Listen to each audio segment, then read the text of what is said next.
They say the past don't knock. It just walks in, quiet as snow, and waits where you least expect.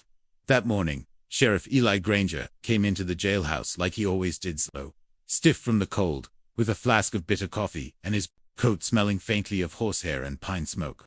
He wasn't expecting much. No trouble had passed through Dead Horse in weeks, and he figured that was how it'd stay. But when he opened the door to cell 2, he stopped cold. There, right behind the iron bars, was a crib.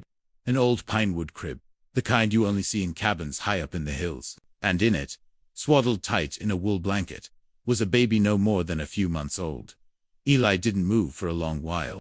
The wind howled through the cracked windows, carrying the scent of snow and something faintly metallic. He thought maybe his eyes were playing tricks. But then the baby stirred just a little kick of the legs, and a sleepy whimper ran beside the child. Tucked under the edge of the blanket was a folded piece of paper.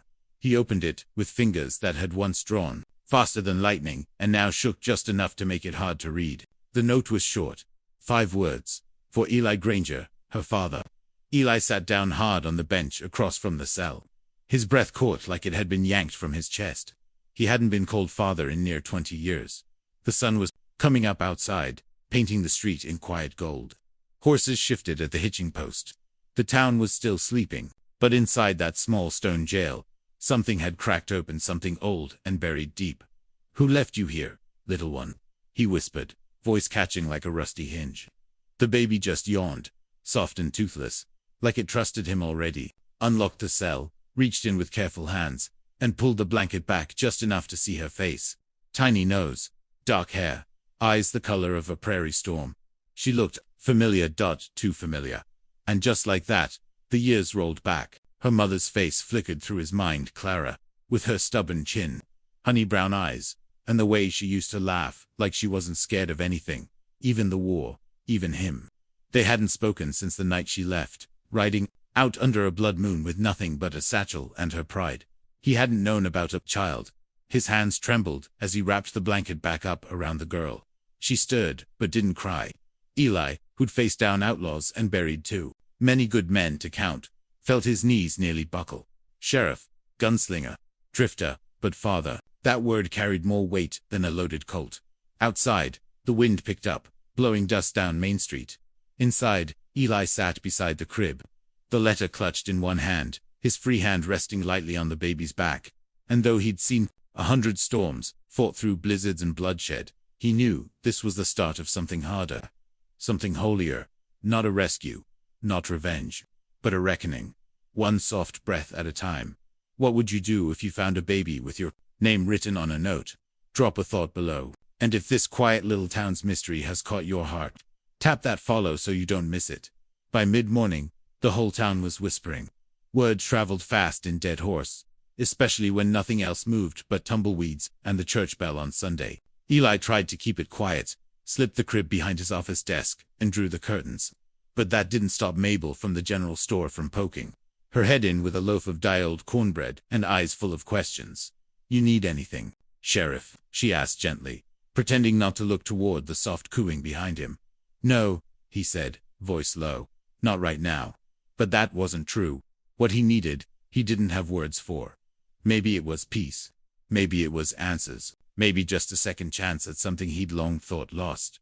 The baby was sleeping again, mouth open like a tiny sigh, fists curled near her chin. Eli stared at her longer than he meant to, wondering which pieces came from him and which from Clara.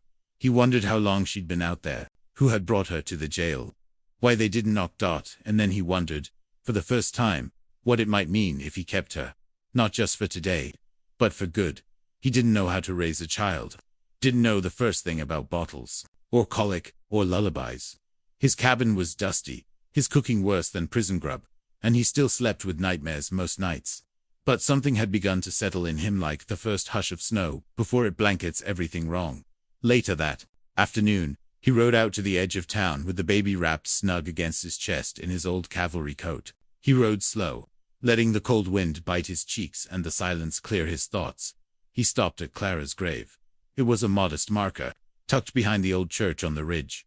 No one visited much. She'd died 5 years back, pneumonia. They'd told him. He hadn't even known until months after. He stood there a long while, not saying anything, just letting the wind speak between them. Then finally, he knelt, rested the baby down beside the headstone, and whispered, "She's yours, and mine, and I swear to you, Clara, I'll try." The baby blinked up at the sky, then at him. And for a moment, just a flicker, it was like Clara was there, in the color of her daughter's eyes.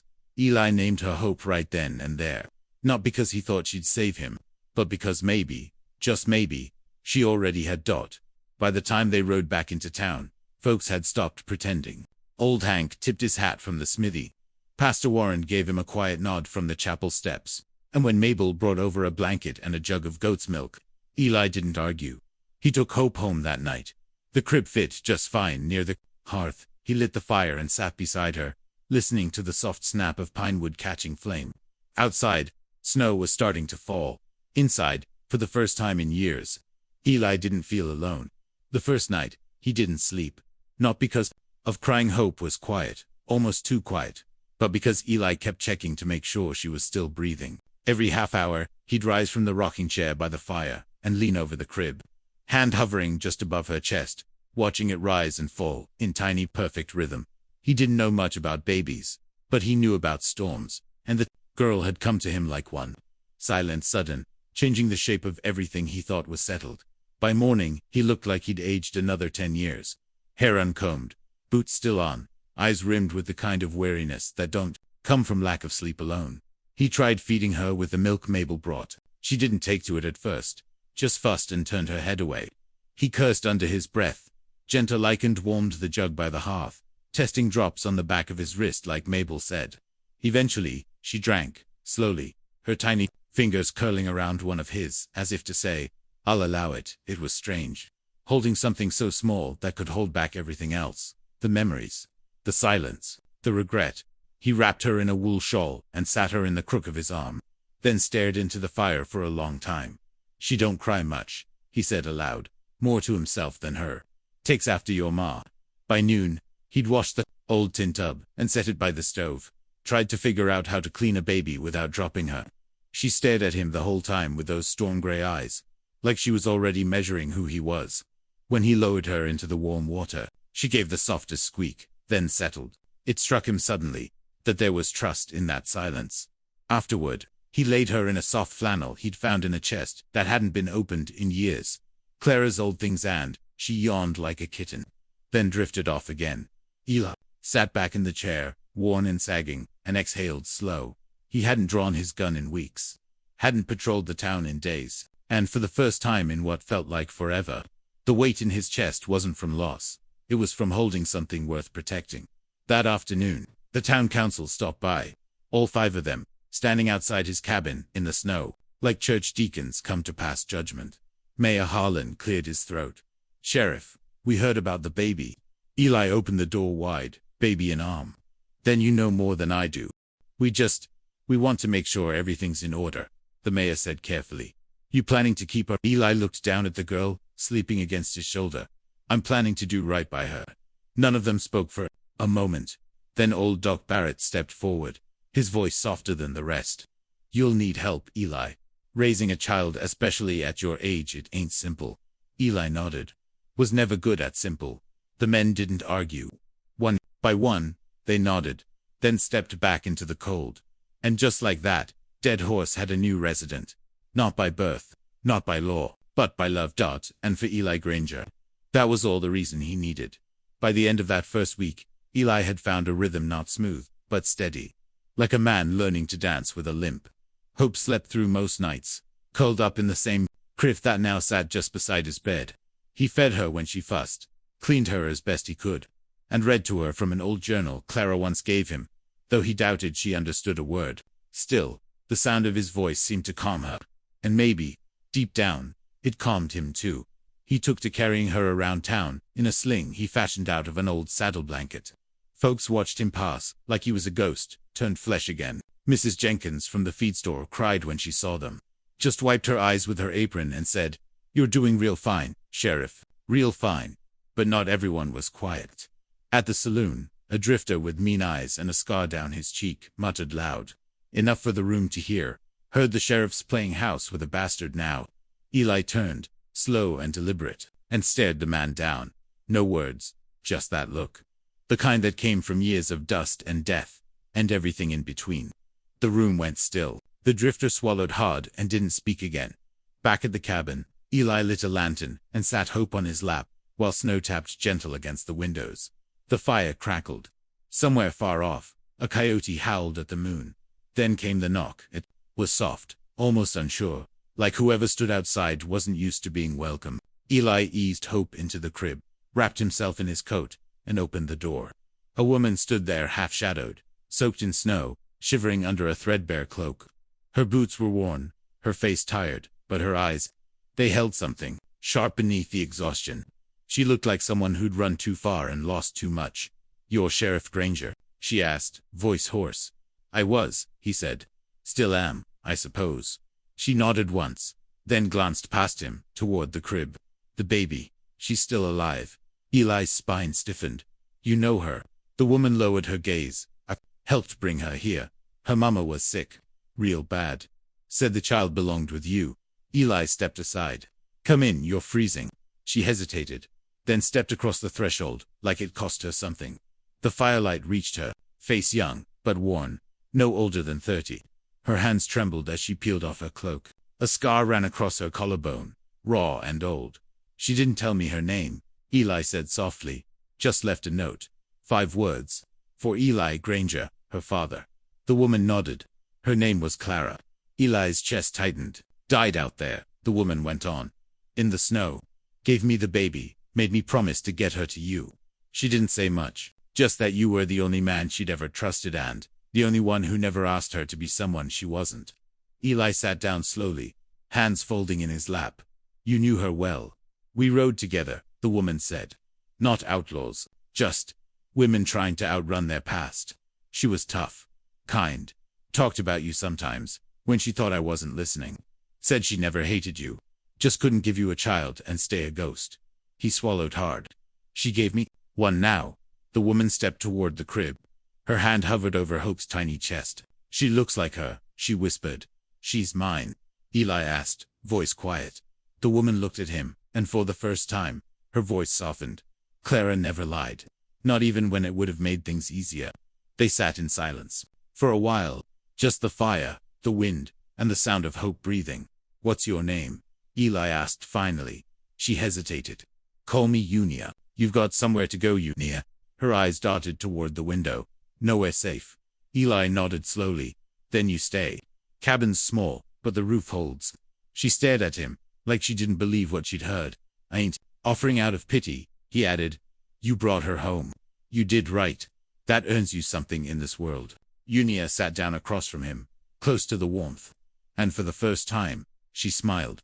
Barely. But it was there, and Eli, he didn't understand what was happening. Only that the world had cracked open again. Not from pain this time, but from something trying hard to become whole. By the second week, Unia had settled into the cabin like someone used to disappearing. She didn't talk much, didn't ask questions, didn't touch more than she needed. But Eli noticed things, like how she always kept her boots by the door, laces tucked just so, as if she might have to run at a moment's notice, or how she leaned ever so slightly away whenever he stepped too close, not out of fear, more like habit, like a horse that had known too many ropes. But around Hope, she softened. She'd hold the baby while Eli split wood, or rock her in the chair when the wind howled too loud against the roof. And sometimes when she thought he wasn't looking, Unia would hum lullabies he didn't recognize. Melodies from far places, sung under her breath like prayers. Dud Eli, for his part, didn't ask about her scars, didn't ask what she was running from, or what she carried in that satchel she kept within arm's reach even at night. He figured if she wanted to tell him, she would.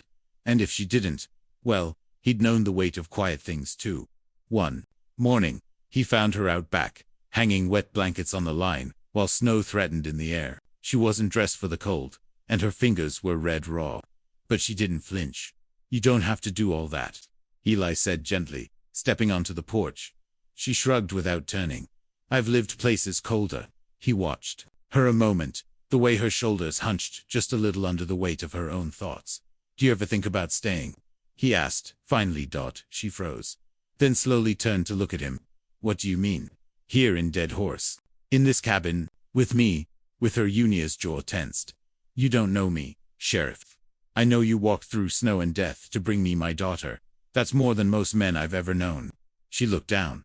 I've done things, so have one. Unia didn't answer. Just stood there, snow starting to catch in her hair. After a long while, she whispered, everywhere I go, trouble follows. Then maybe it's time you found a place where trouble don't get to make the rules. Inside, Hope let out a soft cry. Gunya turned instinctively, like she'd been her mother all her life. Eli stepped aside, holding the door. She brushed past him without a word. But when she walked by, he noticed her eyes. They weren't running anymore. They were searching for something that might not run back. That night, they sat at the small table, 3 bowls of stew, one for each of them. Junia barely touched hers. Clara was brave, Eli said suddenly, not quite knowing why. Stubborn, too. But she saw things in people. Good things. Even when they couldn't see it in themselves. Unia kept her eyes on her bowl. She was the only one who ever stood between me and the worst parts of this world. You've got some of that in you, he said. She glanced up, wary, but there was a flicker of something in her face. Gratitude, maybe, or disbelief trying to become trust. Later that evening, Hope fussed harder than usual. Unia rocked her, walking slow, across the creaky wooden floor, whispering something low and soothing. Eli stood at the doorway, watching them like a man outside a window, glimpsing something he never thought he'd have again. A family dot, not the kind born of perfect plans, but the kind forged in fire and quiet forgiveness. Outside, snow began to fall. Inside, the light from the hearth flickered against the walls. Unia looked over her shoulder at Eli, and for the first time, she didn't look like she wanted to leave. Have you ever met someone who carried more than they let on but still chose to stay? Tell us below, if you're feeling the warmth of this slow-burning story, and things are about to stir in the dust. The storm rolled in without warning. Thick snow, bitter wind, the kind that made the whole town of Dead Horse feel like it had slipped off the map. Eli stayed in, kept the fire fed, let Unia take the rocking chair while he cooked a pot of beans and cornbread. That somehow stuck better to the ribs than his usual fare. Hope was growing, slow and steady. She'd started to smile more, laugh even, little bubbling sounds that echoed like music inside the cabin. Unia laughed too, softer, only when she thought no one noticed. But Eli did. For a moment, life felt almost untouched, like maybe they'd outrun the pain. But peace never stays long in places like that. It was near dusk when the knock came. Not like Unia's knock, timid, unsure. This one was sharp. 2 raps, then silence. Then 2 more. Eli opened the door. Hand near his holster, a man stood there in a long dark coat, dusted with snow. He was tall, sun-wrinkled, with eyes that didn't blink and a jaw like broken rock. Sheriff Granger, he asked. I'm him. The man stepped forward a little. Name's Caleb Darren. I'm looking for a woman named Unia. You seen her? Eli didn't answer right away. Just glanced past the man's shoulder. No horse, no pack. Just a rifle slung over his back and a coiled snake tattoo curling down his neck. She done something? Eli asked calmly. She done run with something that belonged to me. From inside, Unia's voice came quiet but clear. It wasn't yours, Caleb. It was never yours. The man's eyes flicked past Eli, hardening. Well, now, there she is. Eli stepped outside, closing the door behind him. The snow was falling, heavier now, covering the porch, the trail, the past. She stays inside, Eli said. You talk to me. You're protecting her now, Caleb said with a crooked grin. Didn't figure the old lawman had it in him. I protect what's mine. There was a beat of silence. Just wind. Just breath. Then Caleb's hand twitched toward his belt. Eli's voice was gravel and steel. You ain't gonna draw, son. Not here. Not tonight. Caleb chuckled low. She steal your heart, Sheriff, or just your pity? Eli didn't flinch. She saved a life. That's more than I can say for you. I ain't here to kill no one. Just want what's owed. Eli stepped closer. His hand wasn't on the gun, but the weight of him was heavier than the snow around them. There's nothing owed to men like you. The 2 men stared at each other, cold wind curling between them like a blade. Then Caleb stepped back. This ain't over. Eli didn't move. It is if you don't walk away.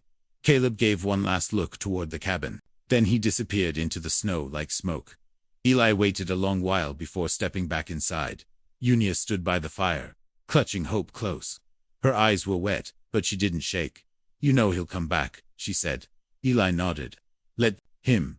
Next time, he'll learn what a home's worth. Hope stirred in Unia's arms. She looked down, whispered something only the child could hear. Then she looked up at Eli. You still want me to stay? I didn't ask you to stay for comfort, Unia, he said. I asked because you matter. Unia blinked, and for a second, she looked like someone trying to remember how to believe in good men. Outside, the wind howled. Inside, they stood close not out of fear, but because when the world turns cold, you gather near the fire. Caleb Darren didn't come back, the next night, or the one after that. But Eli knew he would. Men like Caleb never walked away from something they believed, they owned. So, the cabin changed. Quietly Eli boarded the back windows, oiled the hinges on the front door, kept his Winchester leaned by the fireplace like an old friend. Unia slept with one boot still on, and a knife under her pillow.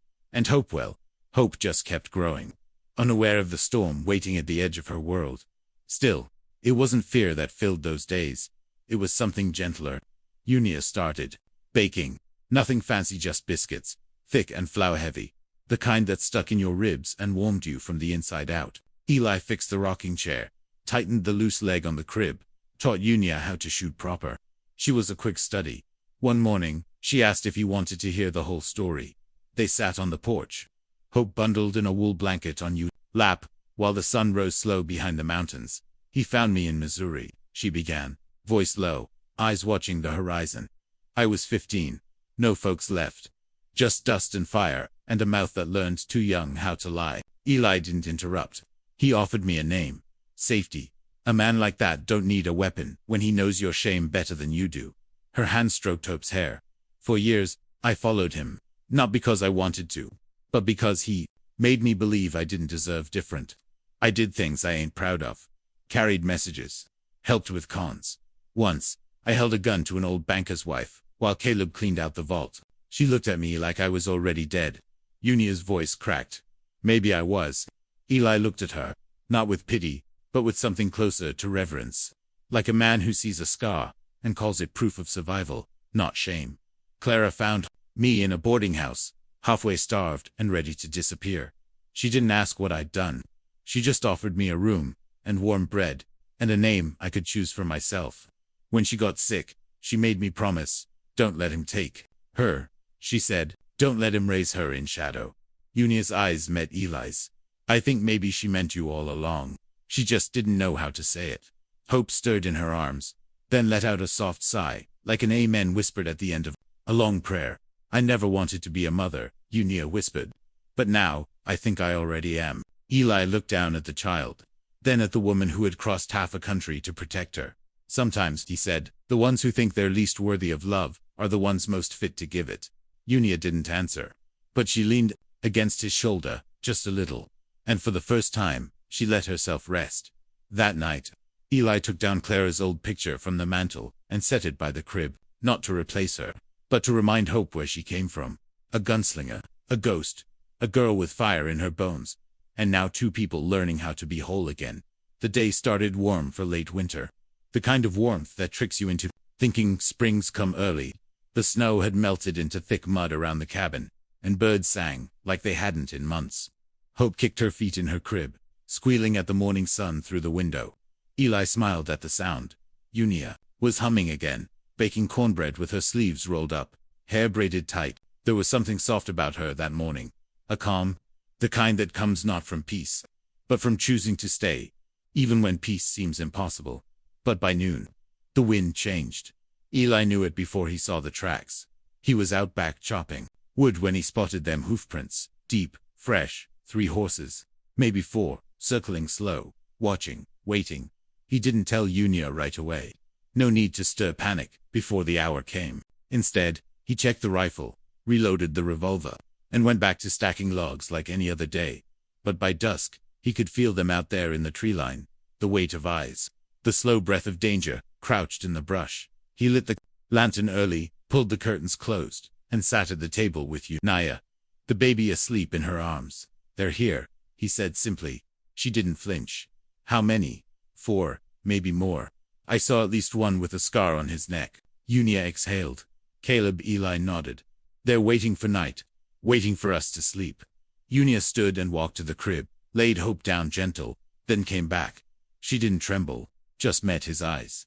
"We ain't running." "No," Eli said. "We're not." He handed her the smaller revolver, the one he used to carry as a backup. "It's clean, light trigger." "I remember," she said. They didn't speak much after that, just moved through the cabin like folks who'd already made their peace. Eli stoked the fire. Unia locked the back door. They took turns watching the window. At some point past midnight, the fire dimmed. The room felt colder. Still, the kind of still that comes right before something breaks. And then the window shattered. A body crashed through the side, snarling, lunging. Eli fired once, and the man crumpled to the floor. Unia grabbed Hope and ducked low, holding the child tight as more footsteps pounded the porch. Another man kicked the door in. Unia shot first clean fast. The man staggered back, falling into the snow. But then came Caleb. He stepped through the splinters of the doorway, gun in hand, fury in his breath. His eyes locked on Unia, and something cruel lit up inside him. "You think hiding behind this old man makes you strong?" he growled. "I'm not hiding," she said. Caleb raised his pistol, but before he could fire, boom, Eli's shot hit him in the shoulder. Spinning him back into the doorframe, he dropped his weapon. Gasping, rage giving way to something that looked like confusion, Eli stepped forward, slow and steady, gun still, raised. "You don't belong here." Caleb looked at Unia one last time. "You were mine." "No," she said softly, holding Hope against her chest. "I was just afraid." "That's not the same thing." The snow kept falling. Eli looked at the man bleeding in his doorway. "Leave. If I see you again, I won't aim for the shoulder." Caleb staggered back into the darkness, limping through the snow like a man who'd finally lost more than he could carry. The others didn't follow. Eli turned, heart hammering. Unia was still standing, still holding Hope, who hadn't even cried. Just stared up, wide-eyed, like she understood what had just been spared. "I thought it'd feel louder," Unia whispered. But Eli holstered his gun. "Sometimes, when the fire goes out, all that's left is the quiet." That night, he didn't sleep. Neither did Unia. They sat by the hearth, baby between them, the door propped shut with a broken chair, watching the flames rise again. They hadn't won a war, but they had chosen to stand on, for the first time in both their lives. That felt like enough. The morning after the gunfire, the sun rose pale and hesitant behind the ridge, painting the snow in long gray shadows. The front door hung off its hinges, one shutter dangled broken above the window, and a streak of dried blood darkened the porch. But inside the cabin, the air felt still, and sacred. Unia stood barefoot in the half-light, rocking Hope. Near the fire, her eyes were tired, but clear, strong in the way a person becomes when they've faced down the ghost that's chased them too long. Eli sat at the table with his coffee, one hand wrapped in a bandage, his gaze drifting between them. Outside, the world looked the same, but inside that cabin, everything had changed. Later that day, Doc Barrett came by. He stitched up Eli's hand, without a word about the bullet hole in the front door, or the dried footprints in the snow. Folks in Dead Horse knew how to leave things unspoken when the silence was earned. But that didn't mean the town stayed quiet. By the end of the week, Eli heard whispers about how the sheriff defended a woman on the run, how he'd taken in a baby with no name, and built a home with two strangers who weren't strangers anymore. Some folks nodded in respect. Others looked away, unsure of how to carry what they didn't understand. Eli didn't answer questions. He just showed up each morning, opened the jailhouse like he always had, then went home at sundown to split wood and warm bottles. He didn't need to explain. Hope had started sitting up in her crib now, squealing and reaching for Unia's fingers. She laughed more often, small, sudden fits of joy that filled the cabin like summer wind through open windows. And Una, she'd begun writing again. Eli found her one evening with a pencil in hand and Clara's old journal on the table, its pages now filled with clean, steady handwriting.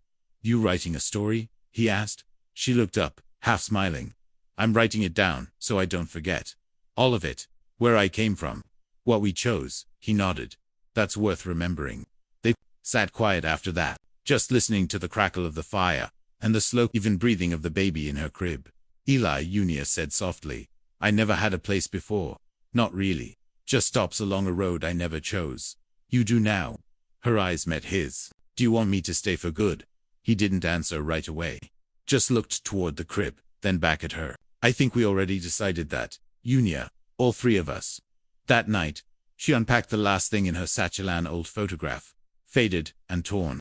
It was Clara, younger than he remembered, holding a child-sized bonnet in her lap.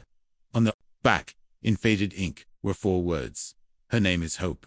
Eli stared at it a long while, then tucked it into the frame beside Clara's portrait on the mantel, side by side. Past and present, gone and still here. Spring came slow to Dead Horse. The snow melted in patches, revealing brown earth and stubborn wildflowers pushing through like they'd been holding their breath all winter. The air carried that scent of something beginning again. Eli stood on the porch with Hope in his arms. She was nearly walking now, wobbly steps, one hand clinging to his shirt while the other reached toward whatever new wonder caught her eyes.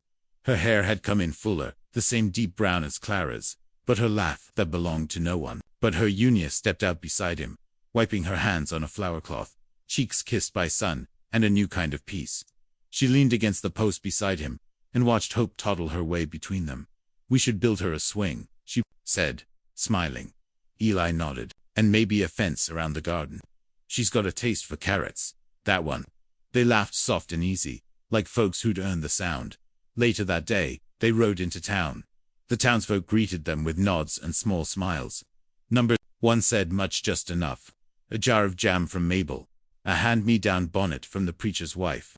Even the mayor offered a handshake. At the church, Unia lit a candle for Clara, said a few words too quiet for Eli to hear, but he saw the tears, saw the way she pressed her hand to the wooden pew like it was holding her up. He stood beside her and whispered, "She'd be proud of you." Unia looked at him, and for the first time in all her wandering, she didn't look like someone who wanted to run. They made it official that summer. Not loud, not in the chapel, just the 3 of them, down by the creek under the cottonwoods. Eli wore his old hat, Unia wore her hair braided back, and Hope wore a white dress with a stain on the hem from a blackberry she wouldn't let go of. They said no vows, just promises. "I'll stand beside you," Unia said, "even on the days we don't understand each other. And I'll make room for your silence," Eli said, "and your fire, both." They sealed it with a kiss, quiet, certain, no spectacle, just truth. That night, they returned to the cabin. Hope fell asleep in Unia's arms before the fire, and Eli watched them from his chair, hands folded over his chest, heart full. He reached down beside the hearth, pulled out the letter, the one Clara had left in the crib. It was worn now, crisp and faded, but the words still rang true. For Eli Granger, her father. He turned it over and wrote a new line beneath Clara's, and for Unia, her mother. Then he placed it in the box of keepsakes beside the mantel, not buried, not forgotten, just held like all things precious, in a place where the light could still find it.